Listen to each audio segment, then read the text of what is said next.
Welcome to a video tutorial on the topic Literary Devices focusing on the SSLC English textual poems.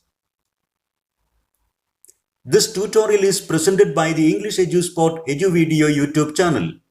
Please subscribe and share the channel and put forward your valuable suggestions and comments. Let's start with alliteration.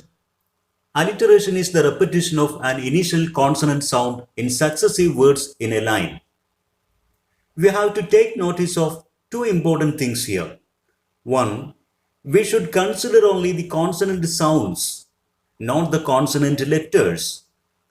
And the other one is the repeating consonant sounds should be at the beginning of each word.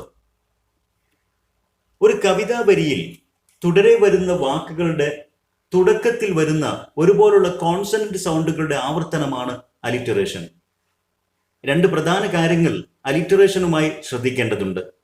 ഒന്ന്, നാം പരിഗണിക്കുന്നത് ഒരുപോലെയുള്ള consonant സൗണ്ടുകളെയാണ്. Sound ഇല്ലാത്തതോ വ്യത്യസ്ത sound ഉള്ളതോ ആയ consonant ലെറ്റേഴ്സിനെ അല്ല, അഥവാ അക്ഷരങ്ങളെ അല്ല. രണ്ട്, ഇങ്ങനെ ആവർത്തിച്ചു വരുന്ന കോൺസണന്റ് സൗണ്ടുകൾ ഓരോ പദത്തിൻ്റെയും തുടക്കത്തിലുമായിരിക്കണം. Let's have some examples of alliteration from our textual poems. നമ്മുടെ പാഠപുസ്തകത്തിലെ കവിതകളിൽ നിന്ന് അലിറ്ററേഷന്റെ ഏതാനും ഉദാഹരണങ്ങളെ നമുക്കൊന്ന് പരിചയപ്പെടാം.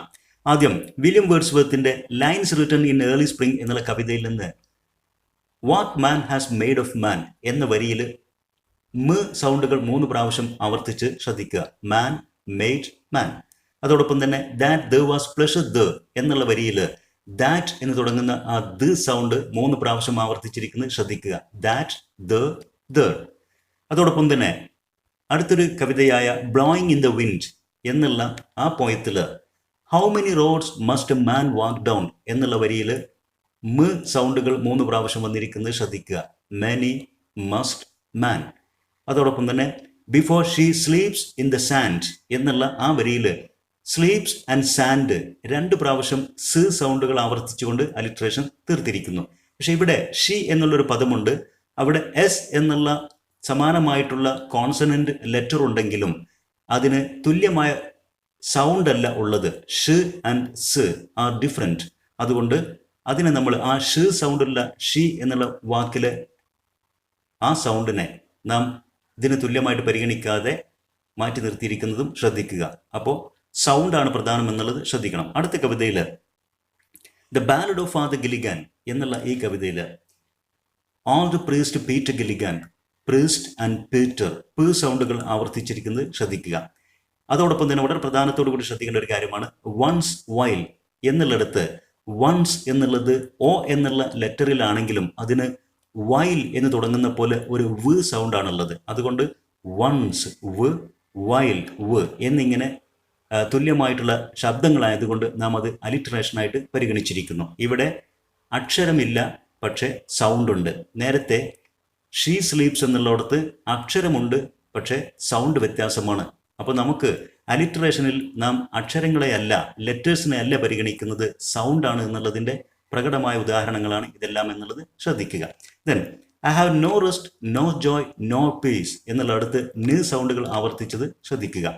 അതോടൊപ്പം തന്നെ ഡൈ ആൻഡ് ഡൈ എന്നുള്ളിടത്ത് ഡ സൗണ്ടുകൾ. ദെൻ വേൾഡ് വിത്ത് ഈ വരിയിൽ and God covered the world with, world and with വ് സൗണ്ടുകൾ. Mavrone, mavrone the man has died മ സൗണ്ടുകൾ ആവർത്തിച്ചിരിക്കുന്നു. മാവ്രോൺ, മാവ്രോൺ ദ മാൻ മ എന്ന സൗണ്ടുകൾ. Then to help me in my need എന്നുള്ള ആ വരിയിലും മീ ആൻഡ് മൈ മ സൗണ്ടുകൾ ആവർത്തിച്ചിരിക്കുന്നു.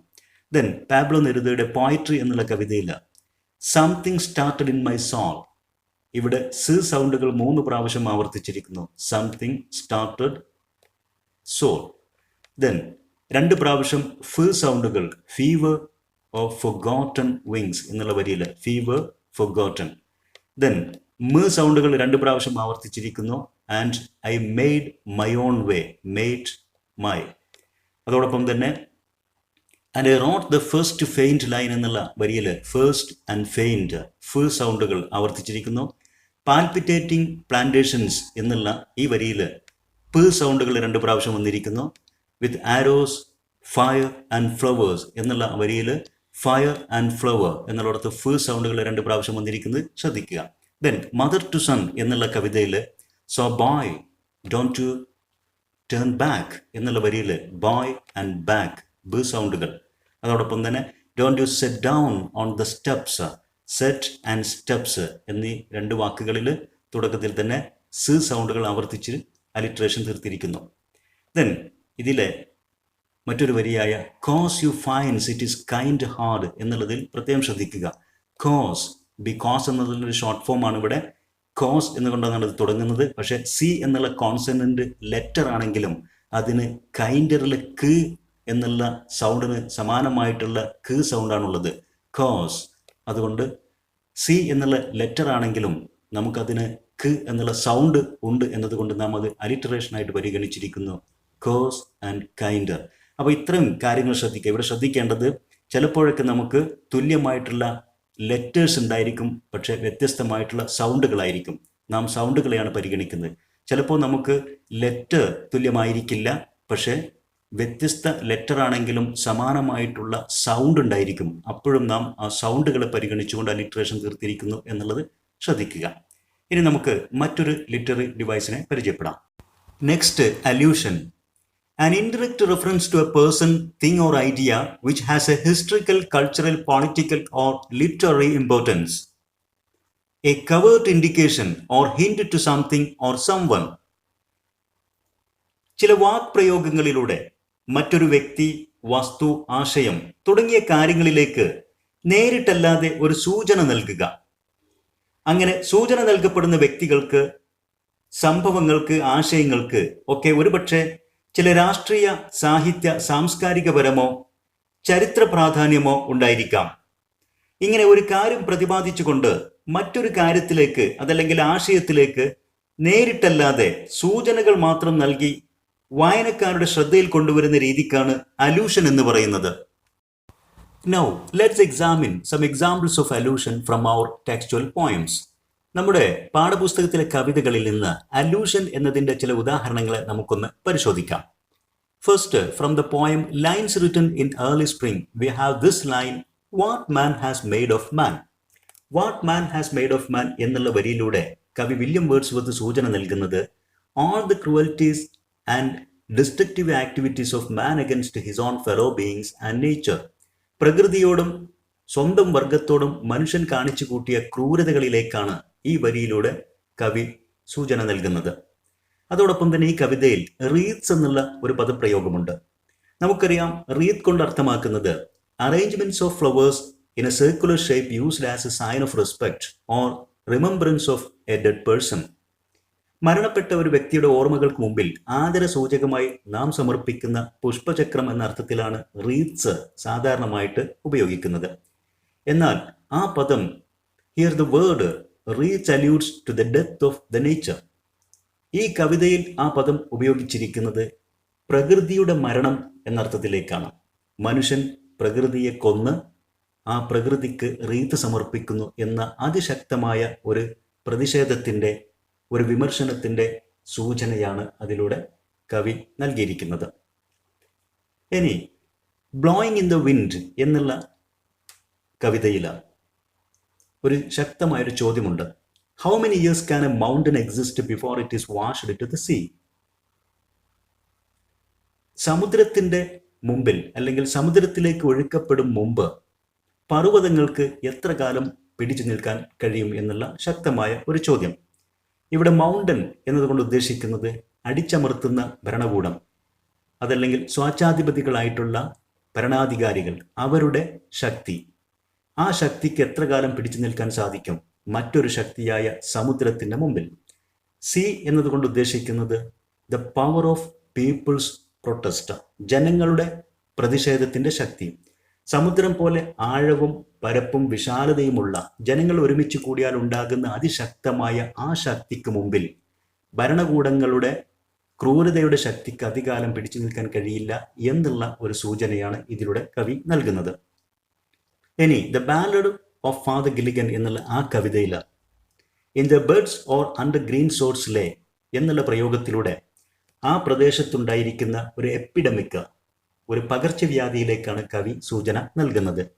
രോഗശയ്യയിലും മരണത്തിലുമായി കുറെ ആളുകൾ കടന്നുപോയി എന്നതുകൊണ്ട് ഉദ്ദേശിക്കുന്നത് അവിടെ പിടിപെട്ട ഒരു മാരക രോഗത്തിലേക്ക്. ദെൻ അതേ കവിതയിൽ and God covered the world with shade and whispered to mankind എന്നുള്ള ഈ 2 വരികളിലൂടെ കവി സൂചന നൽകുന്നത് ദൈവത്തിൻ്റെ ഒരു മദേർലി കെയർ ആൻഡ് കൺസേൺ, അമ്മയ്ക്ക് തൻ്റെ കുഞ്ഞിനോടുണ്ടാകുന്ന കെയർ ആൻഡ് കൺസേൺ, ശ്രദ്ധയും ആകാംക്ഷയും പരിലാളനയുമൊക്കെ ദൈവത്തിന് സ്വന്തം ജനങ്ങളോടുണ്ട് എന്നുള്ള ഒരു സൂചനയാണ്. Allusion to the motherly care and concern of God. Or like a mother sending her child to sleep singing cradle songs.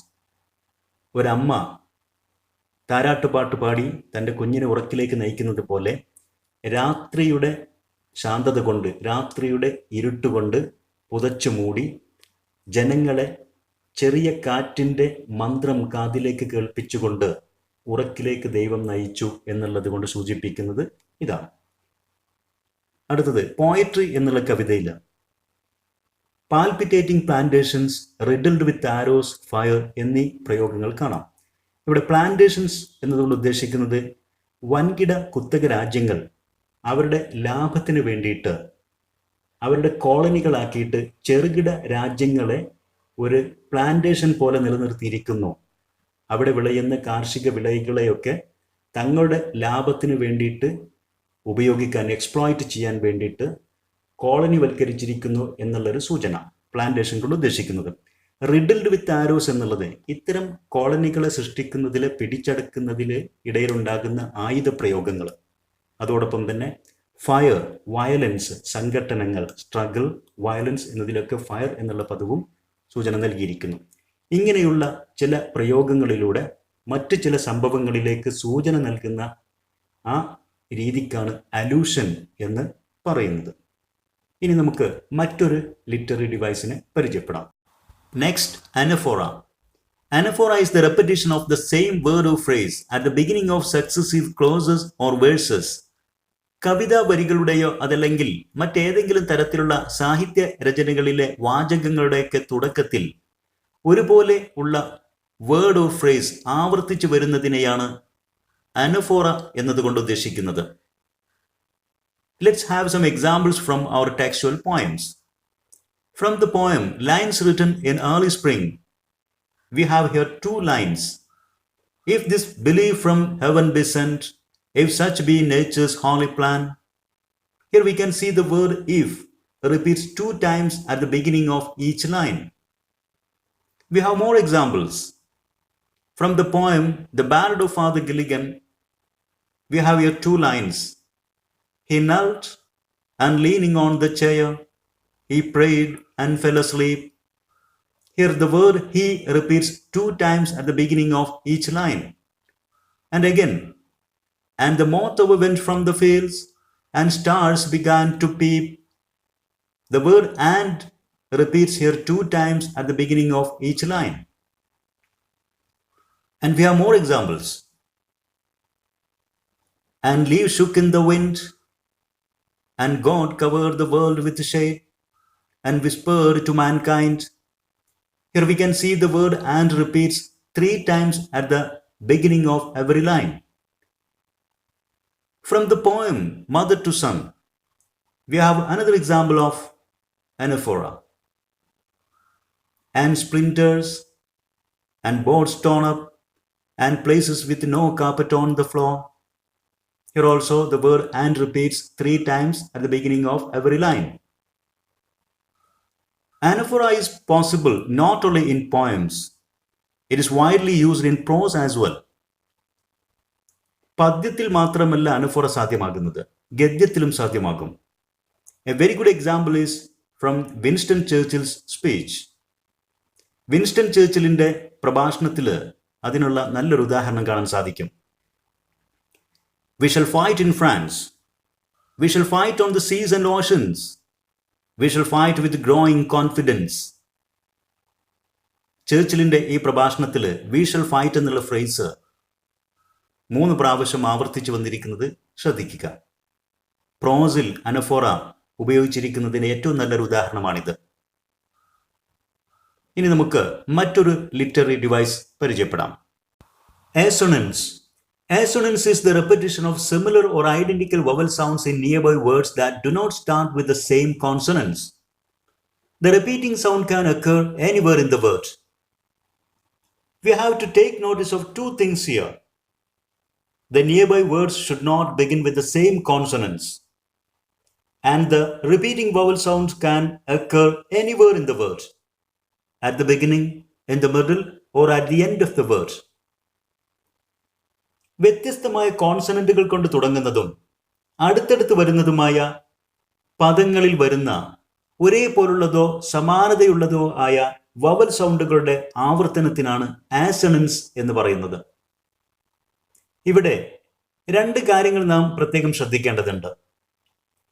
അടുത്തടുത്ത് വരുന്ന പദങ്ങൾ ഒരുപോലുള്ള കോൺസണന്റ് സൗണ്ടുകൾ കൊണ്ട് തുടങ്ങുന്നത് ആയിരിക്കരുത്. അതായത് നാം അലിറ്ററേഷൻ പഠിച്ചപ്പോൾ ശ്രദ്ധിച്ചിട്ടുണ്ട്, അലിറ്ററേഷൻ എന്നുള്ളത് ഒരേപോലുള്ള കോൺസണന്റ് സൗണ്ടുകൾ കൊണ്ട് തുടങ്ങുന്ന പദങ്ങളാണ്. എന്നാൽ ആസണൻസ് എന്നുള്ളത് ഒരേപോലുള്ള വവൽ സൗണ്ടുകളുടെ ആവർത്തനമാണ്. പക്ഷേ ഇങ്ങനെ ഒരേപോലുള്ള വവൽ സൗണ്ടുകൾ ആവർത്തിച്ച് വരുന്ന വേർഡ്സ് ഒരേപോലുള്ള കോൺസണന്റുകൾ കൊണ്ട് തുടങ്ങുന്നത് ആയിരിക്കരുത്. അങ്ങനെ വന്നാൽ അത് അലിറ്ററേഷൻ ആയിട്ടാണ് പരിഗണിക്കുന്നത്. മറ്റൊരു കാര്യം, ആസണൻസിൽ ആവർത്തിച്ചു വരുന്ന വവൽ സൗണ്ടുകൾ പദങ്ങളുടെ ഏത് ഭാഗത്തും സംഭവിക്കാവുന്നതാണ്.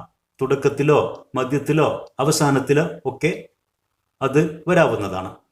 എന്നാൽ അലിറ്ററേഷനിൽ പദങ്ങളുടെ തുടക്കത്തിലായിരിക്കണം കോൺസണന്റുകൾ വരേണ്ടത് എന്നുള്ള നിബന്ധനയുണ്ട്. ആസണൻസിന്റെ കാര്യത്തിൽ വവൽ സൗണ്ട് എവിടെയും വരാം. ശ്രദ്ധിക്കേണ്ടത് അത്തരം ആവർത്തിച്ചു വരുന്ന പദങ്ങൾ ഒരേപോലുള്ള കോൺസണന്റുകൾ കൊണ്ട് തുടങ്ങുന്നത് ആയിരിക്കരുത്. Let's have some examples from our textual poems. First, from the poem Blowing in the Wind. Here we have one line.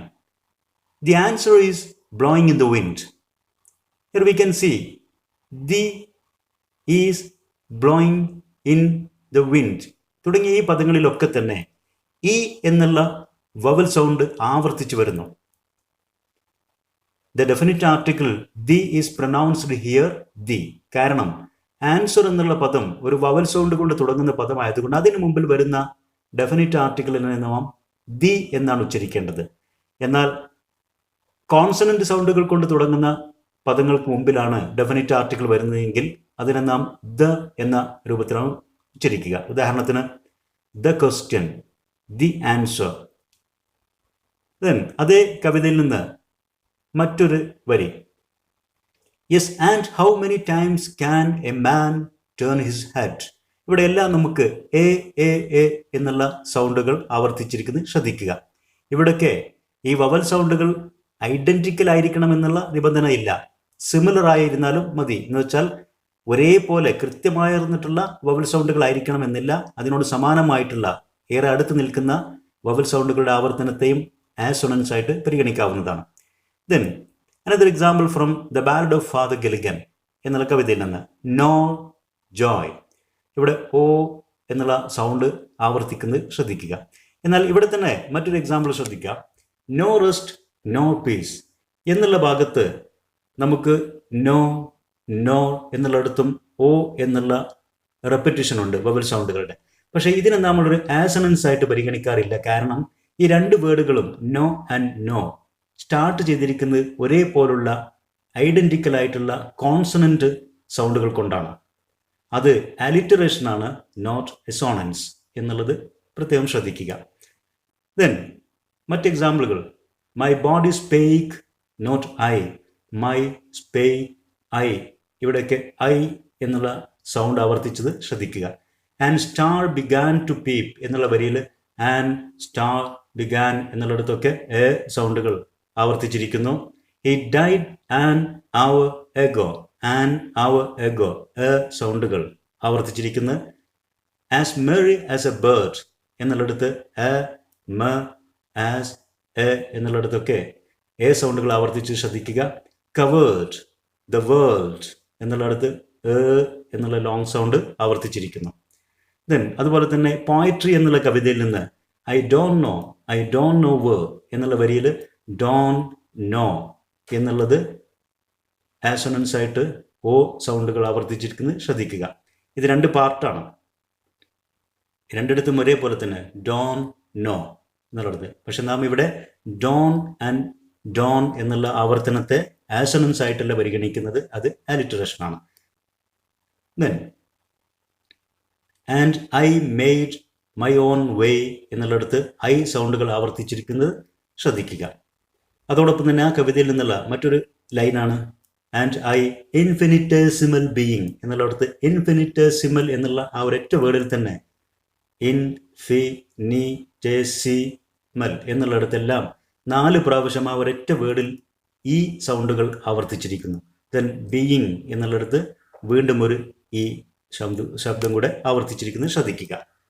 Then mother to sun എന്നുള്ള കവിതയിൽ വ ദ ആ 2 വാക്കുകളിൽ എന്നുള്ള സൗണ്ട് ആവർത്തിച്ചിരിക്കുന്നു. ദെൻ സോ ബോയ് ഡോൺ എന്നുള്ളിടത്ത് O സൗണ്ടുകൾ ആവർത്തിച്ചിരിക്കുന്നു. ഏകദേശം സിമിലറായി യോ എന്നുള്ള സൗണ്ടും കൂടെ ഉണ്ട്. അതെല്ലാം കൂടെ പരിഗണിച്ചുകൊണ്ട് നമുക്ക് വളരെ മനോഹരമായ ഒരു ആസണൻസ് എക്സാമ്പിൾ ആ വരിയിലും കാണാൻ സാധിക്കും. ഇത്രയും കാര്യങ്ങൾ ശ്രദ്ധിക്കുക, കാര്യങ്ങൾ മനസ്സിലാക്കുക. ഇനി നമുക്ക് മറ്റൊരു പോയറ്റിക് ഡിവൈസ് പരിചയപ്പെടാം. Next, consonants. Consonance is the repetition of the same consonant sounds in successive words. The repeated consonant sound can occur anywhere in a word. The difference between consonance and alliteration is that in alliteration, the repeated sounds occur only at the beginning of the words. Consonance എന്നുള്ള poetic device consonant സൗണ്ടുകളുടെ ആവർത്തനമാണ്. ഒരു കവിതാ വരിയിൽ തുടരെ വരുന്ന വാക്കുകളിൽ ഒരേപോലുള്ള consonant സൗണ്ടുകൾ യഥേഷ്ടം ആവർത്തിച്ചു വരുന്നതിനാണ് consonants എന്ന് പറയുന്നത്. അലിറ്ററേഷൻ എന്നുള്ളതും കോൺസണന്റ് സൗണ്ടുകളുടെ ആവർത്തനമാണ് എന്ന് നാം മനസ്സിലാക്കിയിട്ടുണ്ട്. എന്നാൽ കോൺസണൻസും അലിറ്ററേഷനും തമ്മിലുള്ള പ്രധാന വ്യത്യാസം, അലിറ്ററേഷനിൽ കോൺസണന്റ് സൗണ്ടുകളുടെ ആവർത്തനം തുടരെ വരുന്ന വാക്കുകളുടെ തുടക്കത്തിലായിരിക്കണം എന്നുള്ള നിബന്ധനയുണ്ട്. എന്നാൽ കോൺസണൻസിൽ തുടരെ വരുന്ന വാക്കുകളുടെ ഏത് ഭാഗത്തും തുടക്കത്തിലോ മധ്യത്തിലോ അവസാനത്തിലോ ഒക്കെ കോൺസണന്റ് സൗണ്ടുകൾ ആവർത്തിച്ച് വരാവുന്നതാണ്. ഇതാണ് ഇവ തമ്മിലുള്ള പ്രധാന വ്യത്യാസം. Let's have some examples from our textual poems. From the poem Lines Written in Early Spring, we have a line here. I heard 1,000 blended notes. എന്നുള്ള ഈ വരിയിൽ ഡ സൗണ്ടുകൾ 4 പ്രാവശ്യം ആവർത്തിച്ച് വന്നിരിക്കുന്നത് ശ്രദ്ധിക്കുക. Heard, 1000, blended. ഇതൊക്കെ ഓരോ പദത്തിൻ്റെയും അവസാനത്തിൽ ബ്ലെൻഡഡ് എന്നുള്ള ആ വേർഡിൽ ഒരെണ്ണം അവസാനത്തിലും ഒരെണ്ണം ഏകദേശം മധ്യത്തിലും വന്നിരിക്കുന്നതൊക്കെ ശ്രദ്ധിക്കുക. ഇങ്ങനെ പദങ്ങളിൽ ആവർത്തിച്ച് ഏത് സ്ഥാനത്തും വരുന്ന കോൺസണന്റ് സൗണ്ടുകൾക്കാണ്, ഇത്തരം ആവർത്തനങ്ങൾക്കാണ് കോൺസണൻസ് എന്നുള്ളത് പ്രത്യേകം ശ്രദ്ധിക്കുക. അടുത്ത വരിയിൽ in that sweet mood when pleasant thoughts, ട് സൗണ്ടുകൾ 4 പ്രാവശ്യം ആവർത്തിച്ചിരിക്കുന്നു.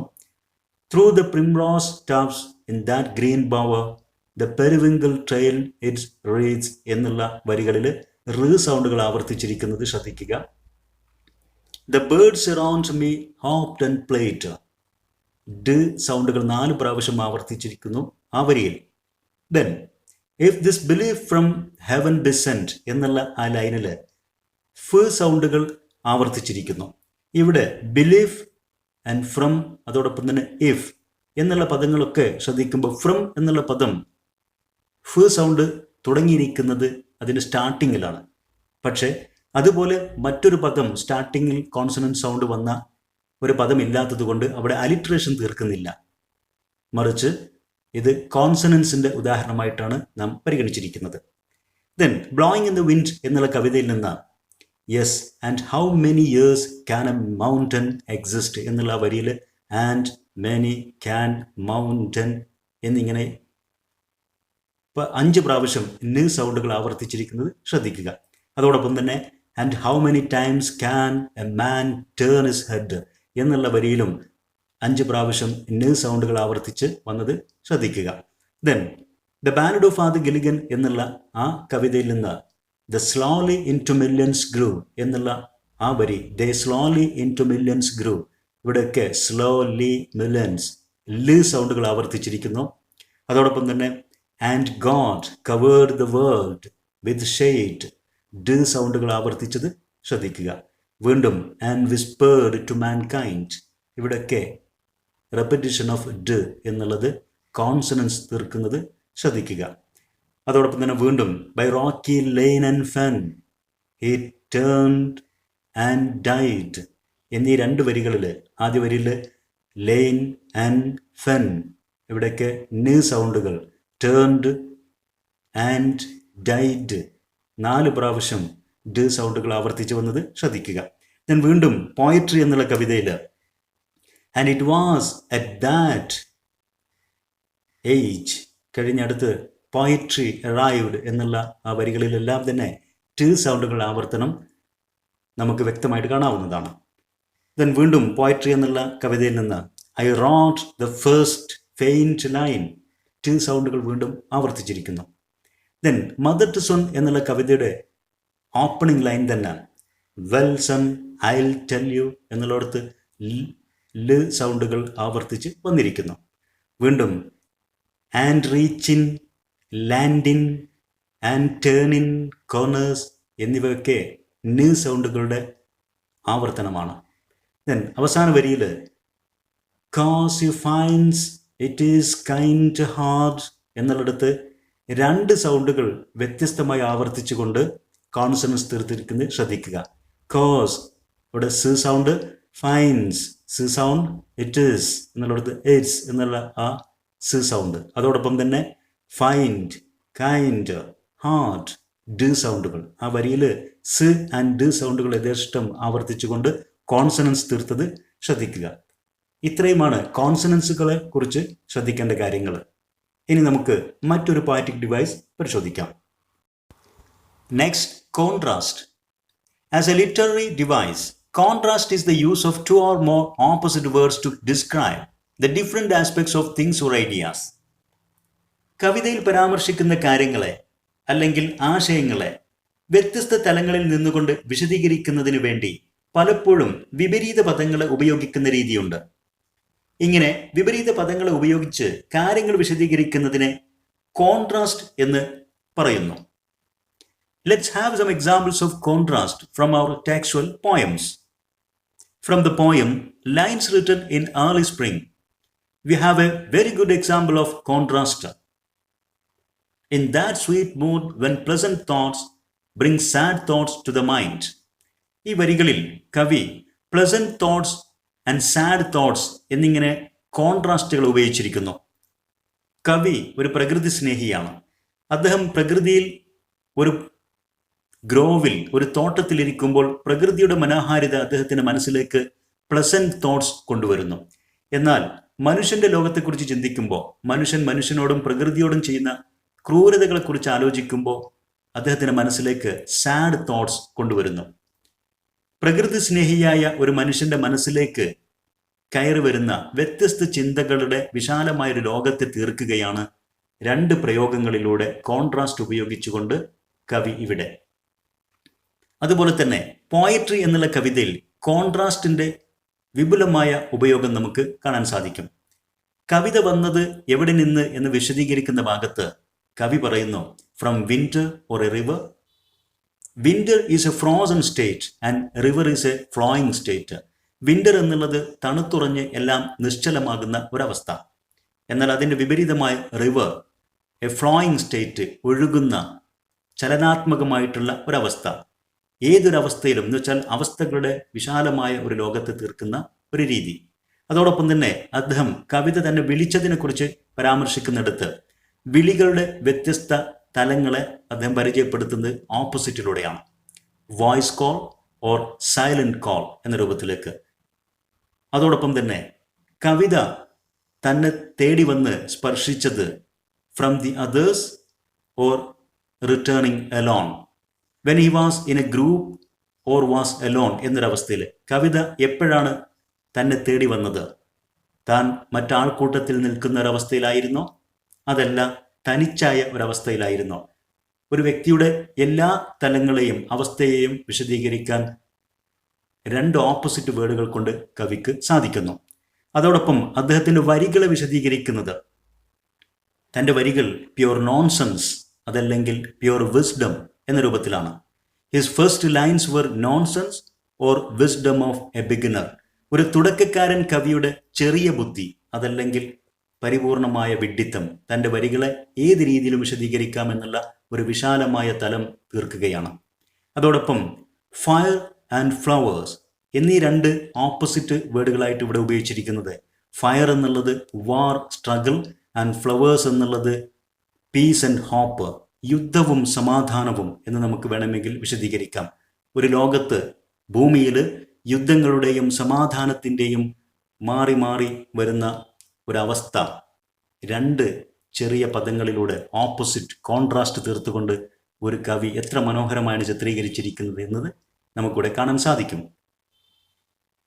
നെക്സ്റ്റ് നമുക്ക് മറ്റൊരു പോയറ്റിക് ഡിവൈസിലേക്ക് പോകാം. ഹൈപ്പർബോളി. Hyperbole is the usage of exaggerated statements for emphasis or special effect. നാം സാധാരണ പറയുന്ന ഒരു കാര്യത്തിന് സാധാരണയിൽ കവിഞ്ഞ പ്രാധാന്യമുണ്ട്, അതല്ലെങ്കിൽ ഒരു വർദ്ധിച്ച അവസ്ഥയിലുണ്ട് എന്നുള്ളൊരു പ്രതീതി സൃഷ്ടിച്ചുകൊണ്ട് നാം പർവ്വതീകരിച്ച് പറയുക, നാം വലുതാക്കി പറയുക എന്നുള്ളൊരു രീതിക്കാണ് ഹൈപ്പർബോളി എന്ന് പറയുന്നത്. ഒന്ന് രണ്ട് എക്സാമ്പിളുകളിലൂടെ നമുക്ക് കാര്യം വ്യക്തമാക്കാം. I have a million problems to solve. ഒരാൾക്ക് പരിഹരിക്കാൻ ഒരുപാട് പ്രശ്നങ്ങളുണ്ട് എന്ന് പറയുന്നത് ആ പ്രശ്നങ്ങൾ ഒരുപാടുണ്ട് എന്നുള്ളത് വർദ്ധിപ്പിച്ച് അതിൻ്റെ പ്രാധാന്യം വലുതാക്കി പറയുന്നതിനാണ് I have a million problems എന്ന് പറയുന്നത്. അല്ലാതെ അദ്ദേഹത്തിന് മില്യൺ കണക്കിന് പ്രോബ്ലങ്ങൾ ഉണ്ടായിട്ടല്ല, കുറച്ചധികം പ്രോബ്ലംസ് ഉണ്ട്, പക്ഷേ ആ ഉള്ള പ്രോബ്ലംസിൻ്റെ ആധിക്യം കാണിക്കുന്നതിന് വേണ്ടി.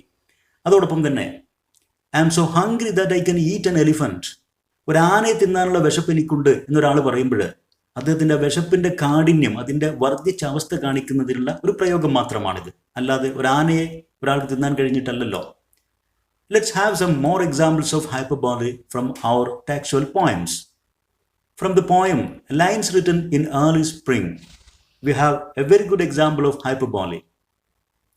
The very opening line of the poem, I heard 1,000 blended notes. കവി ഒരുപാട് വ്യത്യസ്തങ്ങളായ സംഗീതം ആ പ്രകൃതിയിൽ, ആ വനത്തിൽ കേട്ടു എന്ന് പറയുന്ന ഭാഗമാണിത്. ഒരുപാട് വ്യത്യസ്തമായ എന്ന് കാണിക്കുന്നതിനാണ് 1000 എന്ന് അദ്ദേഹം ഉപയോഗിച്ചിരിക്കുന്നത്. ആയിരക്കണക്കിന് സംഗീതം, വ്യത്യസ്തമായ സംഗീതം ഞാൻ കേട്ടു എന്ന് പറയുന്നത് ഒരു എക്സാജറേറ്റഡ് സ്റ്റേറ്റ്മെൻ്റ് ആണ്. അതോടൊപ്പം തന്നെ the ballad of Father Gilligan എന്നുള്ള ഈ കവിതയിൽ the father was very weary, he was very tired night and day. അദ്ദേഹം രാപ്പകൽ അധ്വാനിച്ചു കൊണ്ടാണത്, രാവും പകലും വിശ്രമമില്ലാതെ എന്ന് വെച്ചാൽ അദ്ദേഹത്തിൻ്റെ ആ അധ്വാനത്തിൻ്റെ കാഠിന്യത്തെ കാണിക്കാൻ ഒരു വിശ്രമവുമില്ല, രാത്രിയും പകലും മുഴുവനും എന്നുള്ളത് ഒരു വർദ്ധിപ്പിച്ച ഒരു എക്സാജറേറ്റഡ് സ്റ്റേറ്റ്മെൻ്റ് ആണത്. അതോടൊപ്പം തന്നെ അദ്ദേഹം പറയുന്നു, ആ കവിതയിൽ കവി പറയുന്നു, for half his flock were in the beds or under green സോർട്സിലെ എന്നുള്ളിടത്ത് തൻ്റെ ജനങ്ങളിൽ പകുതി പേരും ഒന്നുകിൽ മരണശയ്യയിൽ അല്ലെങ്കിൽ മരിച്ച് ശവക്കുഴിയിൽ എന്ന് പറയുന്നിടത്ത് ഒരു പ്രദേശത്തെ പകുതി ജനങ്ങൾ മരിച്ചിട്ടല്ലത് എന്ന് വെച്ചാൽ ഒരുപാട് ആളുകൾ മരിച്ചു, ഒരുപാട് ആളുകൾക്ക് രോഗം ബാധിച്ചു എന്നുള്ള ആ വർദ്ധിച്ച അവസ്ഥയെ കാണിക്കുന്നതാണ്. പകുതിയോളം തീർന്നു എന്നർത്ഥത്തിലേക്ക് വർദ്ധിപ്പിച്ച് പറയുന്ന മറ്റൊരു എക്സാമ്പിൾ ഓഫ് ഹൈപ്പർബോളി. ദെൻ വീണ്ടും അദ്ദേഹം തന്നെ ആ കവി ആ കവിതയിൽ പറയുന്നു, he wrote now as in never wrote. ആ പുരോഹിതൻ കുതിര ഓടിച്ചു പോയ കാര്യത്തെക്കുറിച്ച് പറയുമ്പോൾ തൻ്റെ ജീവിതത്തിൽ ഇതിനു മുമ്പ് ഒരിക്കലും കുതിര ഓടിച്ചു പോയിട്ടില്ലാത്ത വിധം വേഗത്തിൽ അദ്ദേഹം ഓടിച്ചുപോയി എന്ന് പറയുന്നത് കുറച്ചുകൂടി എക്സാജറേറ്റഡ് ആയിട്ടുള്ള കാര്യമാണ്. ഇപ്പോഴത്തെ ആ വേഗതയെ കാണിക്കുന്നതിനാണ് തൻ്റെ ജീവിതത്തിൽ മുമ്പൊരിക്കലും ചെയ്തിട്ടില്ലാത്ത വിധം എന്ന് പറയുന്നത്. ദെൻ അതേ കവിതയിൽ തന്നെ ദേ സ്ലോലി ഇൻ ടു മില്യൺസ് ഗ്രൂ എന്നുള്ളത് നക്ഷത്രങ്ങളെക്കുറിച്ചാണ് പറയുന്നത്. ആദ്യം നക്ഷത്രങ്ങൾ വന്നു, പിന്നീട് അവ മില്യൺ കണക്കായിട്ട് വളർന്നു എന്നുള്ളത്. ഇത് വേണമെങ്കിൽ നമുക്കൊരു ഹൈപ്പർബോളിക് ഉദാഹരണമായിട്ട് കാണാം, പക്ഷേ നക്ഷത്രങ്ങളുടെ കാര്യത്തിലായതുകൊണ്ട് മില്യൺസ് എന്നുള്ളത് അത്രയൊരു എക്സാജറേറ്റഡ് സ്റ്റേറ്റ്മെൻ്റ് ആയിട്ട് കാണേണ്ടതുമില്ല. ദെൻ പോയിട്രി എന്നുള്ള കവിതയിൽ felt myself a pure part of the abyss എന്ന് പറയുന്ന ഒരു ഭാഗമുണ്ട്. പാതാളത്തിൻ്റെ അടിത്തട്ടിൻ്റെ ഒരു ഭാഗം പോലും ഞാനായി എന്നുള്ളത്, പ്രപഞ്ചത്തിൻ്റെ താഴെത്തട്ടിൽ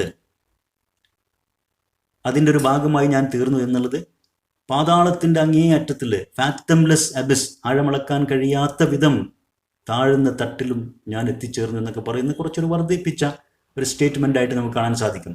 അതോടൊപ്പം തന്നെ ഐ വീൽഡ് വിത്ത് സ്റ്റാർസ്, ഞാൻ നക്ഷത്രങ്ങളോടൊപ്പം സഞ്ചരിച്ചു എന്ന് പറയുന്നത്, ഭൂമിയിൽ നിൽക്കുന്ന ഒരു മനുഷ്യൻ നക്ഷത്രങ്ങളോടൊപ്പം സഞ്ചരിക്കുക എന്ന് പറയുന്നത് അദ്ദേഹത്തിൻ്റെ ഇമാജിനേഷൻ അത്രത്തോളം വലുതായി എന്നുള്ളത് കാണിക്കുന്നതിനുള്ള ഒരു വർദ്ധിപ്പിച്ച ഒരു ഹൈപ്പർബോളിക് സ്റ്റേറ്റ്മെൻ്റ് ആണ്, ഹൈപ്പർബോളിക് സ്റ്റേറ്റ്മെൻ്റ് ആണെന്നുള്ളത് കാണാവുന്നതാണ്.